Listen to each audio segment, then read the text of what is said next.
여러분 안녕하세요. 아이러브다인입니다. 오늘도 재미있는 테슬라 소식 들고 왔어요. 시작하기 전에 구독과 좋아요, 알림 설정 꼭 눌러주시면 최신 소식 놓치지 않고 받아보실 수 있습니다. 자, 여러분, 테슬라 사이버캡 기억하시죠? 일론 머스크가 자신있게 공개했던 그 완전 자율주행 택시요. 핸들도 없고 페달도 없는 진짜 미래에서 온 것 같은 그 차 말이에요. 근데 최근에 미국 도로에서 테스트 중인 사이버캡이 포착됐는데요. 여기서 엄청 흥미로운 장면이 포착돼서 테슬라 커뮤니티가 완전 들썩이고 있거든요. 뭐냐면요. 사이버캡이 충전하는 장면이 찍혔었어요.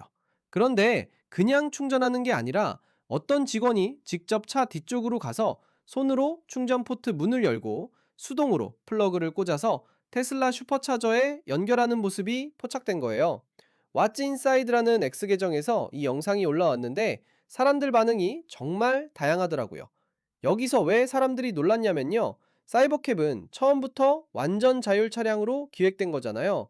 운전만 자율인 게 아니라 충전도 자동, 청소도 자동, 모든 게 다 자동으로 돌아가야 하는 콘셉트였거든요. 그래서 테슬라가 계속 무선 인덕션 충전 기술을 개발하고 있다고 발표했었고요. 근데 실제로 나온 프로토타입을 보니까 차 뒷부분에 수동으로 여닫는 충전 포트가 달려 있고 사람이 직접 플러그를 꽂아야 하는 거예요. 그럼 여기서 잠깐 이게 뭐가 문제냐 싶으실 수도 있는데요. 일단 테슬라 측에서 밝힌 사이버캡의 운영 방식을 생각해 보면 이해가 되실 거예요. 사이버캡은 우버나 리프트처럼 사람들을 태우고 다니는 로봇 택시 서비스용 차량이에요. 그러니까 하루 종일 돌아다니면서 손님들을 태워야 하잖아요. 그런데 충전할 때마다 사람이 와서 플러그를 꽂아야 한다? 그럼 완전 자율이라는 콘셉트가 무너지는 거죠. 물론이요, 여기서 중요한 포인트 하나 짚고 넘어가야 할 게 있어요. 지금 우리가 본 차량은 프로토타입이라는 거예요. 최종 생산 모델이 아니라 테스트용 차량이라는 얘기죠. 그리고 테슬라가 계획하고 있는 무선 인덕션 충전 시스템은 아직 출시되지 않았어요. 개발 중이긴 한데 실제로 사용 가능한 수준은 아직 아닌 거죠. 그러니까 지금 당장은 테스트 차량들이 충전을 하려면 기존 방식으로 플러그를 꽂을 수밖에 없는 상황인 거예요. 근데 재미있는 건요, 이런 수동 충전 방식이 나름대로 장점이 있을 수도 있다는 의견들이 나오고 있어요. 어떤 분들은 무선 충전과 유선 충전을 상황에 따라 나눠서 쓰면 되지 않겠냐는 아이디어를 내놓더라고요. 구체적으로 설명드리면요, 사이버캡이 실제로 운행할 때는 무선 인덕션 충전을 사용하는 거예요.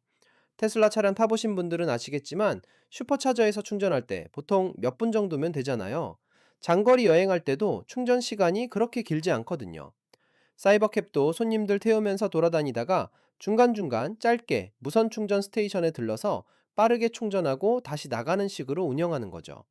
그런데 하루 운행을 마치고 차고지나 정비소로 돌아왔을 때는 얘기가 달라져요.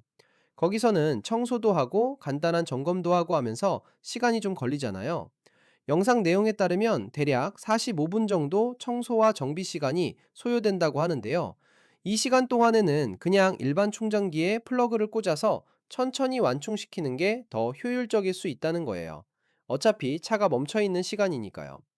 이렇게 하면 운행 중에는 빠른 무선 충전으로 몇 마일씩 범위를 보충하고 쉴 때는 유선으로 풀 충전해서 다음 운행을 준비하는 식으로 효율적인 시스템을 만들 수 있다는 아이디어예요. 나름 합리적이지 않나요? 그런데 여기서 또 하나 중요한 문제가 있어요. 바로 무선 인덕션 충전 자체의 기술적인 한계예요. 사실 무선 충전이라는 게 편리하긴 한데 효율성 면에서는 유선 충전보다 떨어지거든요. 여러분 스마트폰 무선 충전 해보셨죠? 그거 쓰다 보면 폰이 엄청 뜨거워지잖아요. 바로 그게 문제예요. 무선으로 전력을 전달할 때 열로 손실되는 에너지가 상당히 많아요. 전기를 보내는 과정에서 상당 부분이 열로 바뀌어서 날아가 버리는 거죠. 그러니까 100의 전력을 보내면 실제로 배터리에 들어가는 건 70이나 80 정도밖에 안 되는 식이에요. 재미있는 건요, 테슬라 차량 안에 있는 무선 충전 패드도 비슷한 문제가 있었어요. 많은 테슬라 오너들이 차 안에서 폰 무선 충전하면 폰이 너무 뜨거워진다고 불만을 토로했거든요. 그래서 테슬라가 최근에 무선 충전 기능을 끌 수 있는 옵션까지 추가했어요. 사용자들이 그만큼 불편해했다는 거죠. 자, 그럼 차량 전체를 무선으로 충전한다고 생각해 보세요. 폰 충전할 때도 열 문제가 있는데 몇십 킬로와트시나 되는 큰 배터리를 무선으로 충전하려면 얼마나 많은 열이 발생하겠어요? 그 열을 어떻게 관리할 건지, 에너지 손실을 적게 최소화할 건지가 엄청나게 큰 기술적 과제인 거예요. 테슬라가 몇 년 동안 무선 충전 기술을 개발해 왔다고는 하지만요. 아직도 이열 전달과 에너지 손실 문제를 완벽하게 해결하지는 못한 것 같아요. 쉬운 일이 아니거든요. 물리 법칙을 거스를 수는 없으니까요. 여기서 또 타이밍이 참 애매한 게요. 테슬라가 사이버캡 생산을 올해 4월에 시작한다고 발표했거든요. 지금이 1월 말이니까 2달 정도밖에 안 남은 거예요. 2달 만에 무선 충전 시스템의 열 문제와 효율 문제를 다 해결할 수 있을까요? 솔직히 좀 회의적이에요. 물론 테슬라니까 놀라운 기술 발전을 보여줄 수도 있겠지만 현실적으로 생각해보면 4월 생산 시작 시점에는 무선 충전이 완벽하게 준비되지 않을 가능성이 높아 보여요. 그래서 일단은 지금 영상에서 본 것처럼 수동 충전 포트를 달아서 출시하고 나중에 무선 충전 기술이 완성되면 그때 가서 시스템을 업그레이드하는 방식으로 갈 수도 있겠다 싶어요. 사실 자동차 업계에서는 이런 식으로 단계적으로 기술을 도입하는 게 드문 일은 아니거든요. 처음에는 기본 기능으로 시작해서 나중에 소프트웨어 업데이트나 하드웨어 업그레이드로 새로운 기능을 추가하는 식이죠. 테슬라도 그동안 이런 방식으로 많이 해왔고요. 그래서 단기적으로는 사이버캡이 일반 슈퍼차저에 연결해서 충전하는 방식으로 운영될 것 같아요. 직원이 직접 플러그를 꽂거나 아니면 충전 로봇 같은 걸 개발해서 자동화할 수도 있겠죠.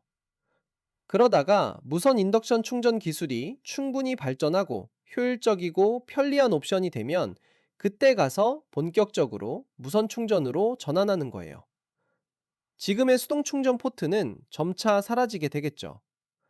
근데 솔직히 말씀드리면요. 제가 볼 때는 무선 충전이 완전히 유선 충전을 대체하기까지는 시간이 꽤 걸릴 것 같아요. 기술적인 문제도 있고, 인프라 구축 문제도 있고, 비용 문제도 있거든요. 무선 충전 스테이션을 전국에 깔려면 엄청난 투자가 필요할 테니까요. 그래서 당분간은 두 가지 방식이 공존하지 않을까 싶어요. 주요 거점에는 무선 충전 스테이션을 설치하고 일반 도로나 외곽 지역에는 기존 슈퍼차저를 계속 사용하는 식으로요. 완전 자율주행 시대가 되면 차가 알아서 가장 효율적인 충전 방식을 선택해서 움직이겠죠. 조이 클렌더라는 분이 1월 30일에 이 기사를 작성했는데요. 정말 시의적절한 포착이었던 것 같아요. 테슬라 커뮤니티에서도 이 영상 보고 다들 띵 토론을 벌이고 있거든요. 어떤 분들은 역시 무선 충전은 아직 멀었다 라고 하고 어떤 분들은 프로토타입이니까 당연하지 라고 하고 또 어떤 분들은 두 가지 방식 다 쓰면 되는데 뭐가 문제냐 라고 하고요. 개인적으로는 테슬라가 이번에 현실적인 접근을 하는 게 오히려 좋아 보여요. 무리하게 완성되지 않은 기술을 밀어붙이기보다는 검증된 충전 방식으로 일단 서비스를 시작하고 점차 개선해 나가는 게 더 안정적이잖아요. 고객 입장에서도 그게 나을 거고요. 앞으로 사이버캡이 어떤 모습으로 우리 앞에 나타날지 정말 기대되네요. 4월 생산 시작이라고 하니까 몇 달 안에 더 구체적인 소식이 나오겠죠? 무선 충전 기술이 얼마나 발전했는지, 실제 운영 방식은 어떻게 될지 계속 지켜봐야 할 것 같아요. 자, 오늘 영상 여기까지입니다. 테슬라 사이버캡의 충전 방식에 대한 흥미로운 소식이었는데요. 여러분 생각은 어떠세요? 댓글로 의견 남겨주시고요. 앞으로도 아이러브9에서 재미있는 테슬라 소식 계속 전해드릴게요. 구독과 좋아요, 알림 설정 잊지 마시고요. 다음 영상에서 또 만나요.